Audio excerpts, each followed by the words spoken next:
bioproduksi karena mengubah bahan organik menjadi produk bernilai tinggi. Pada produk susu, proses ini menghasilkan yogurt, keju, dan kefir dengan rasa khas serta daya simpan lebih lama, namun rentan terhadap kontaminasi mikroba seperti Pseudomonas, kamir, dan kapang yang dapat merusak kualitas produk. Dalam industri bioplastik, karakter Cuprea Fidus necator digunakan untuk memproduksi PHA, bioplastik ramah lingkungan yang dapat terurai secara alami. Proses ini membutuhkan kondisi fermentasi yang steril karena kontaminasi oleh Pseudomonas dapat menurunkan hasil dan kualitas PHA. Oleh sebab itu, pengendalian kebersihan dan lingkungan fermentasi sangat penting untuk keberhasilan produksi.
Diagram ini menunjukkan 3 jalur utama yang digunakan mikroorganisme seperti Cuprea Fidus necator untuk mengubah substrat menjadi polihidroksialkanoat atau PHA yang disimpan dalam bentuk granul. Yang pertama ada jalur utama yaitu jalur klasik. Ini adalah jalur yang paling umum yang dikenal untuk produksi PHA rantai pendek. Asetil-CoA yang berasal dari pemisahan substrat karbon, misalnya adalah glukosa, diubah menjadi asetil-CoA. Enzim PHA dan PHC mengubahnya menjadi PHA. PHC adalah enzim kunci yang mempolimerisasi unit-unit yang menjadi rantai PHA yang disimpan di dalam sel. Yang kedua ada jalur alternatif, yaitu jalur ini biasanya menggunakan asam lemak sebagai substrat. Asam lemak diaktifkan menjadi fatty acyl CoA melalui enzim FADD.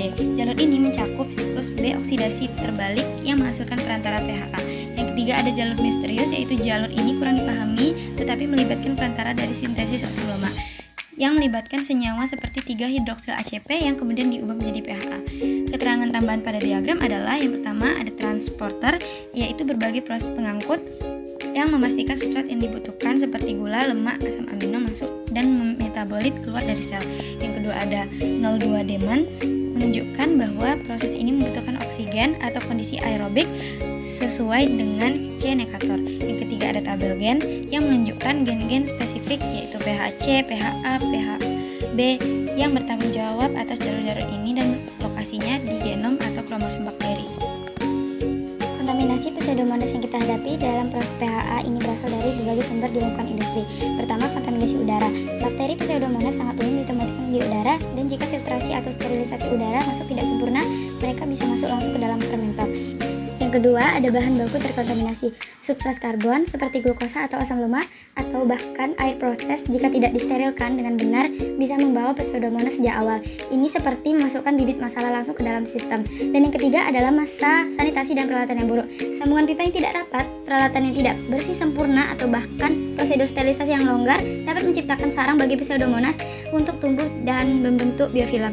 Dari sinilah mereka bisa masuk dan menyebar ke seluruh bioreaktor, akhirnya mengganggu Cuprea Fidus necator dan menurunkan produksi pH secara drastis. Solusi industri kami berfokus pada penerapan biokontrol bakteriofag. Ada 2 langkah kunci. Yang pertama ada seleksi dan formulasi. Pertama, kita harus memilih bakteriofag litik yang memiliki spesifitas 100% terhadap Pseudomonas kontaminan tanpa merusak sel C necator. Untuk menjaga resistensi, industri menggunakan patch cocktail, yaitu campuran beberapa jenis faga yang memastikan efisiensi jangka panjang. Yang kedua ada strategi aplikasi, yaitu kedua aplikasi dilakukan secara strategis. Yang pertama ada pencegahan, yaitu faga disemprotkan pada peralatan yang rentan terhadap biofilm sebelum fermentasi. Yang kedua ada pengobatan, yaitu jika kontaminasi terdeteksi, faga ditambahkan langsung ke medium faga agar segera melisiskan Pseudomonas dan dapat kembali memproduksi pH secara optimal. Dengan strategi ini kita dapat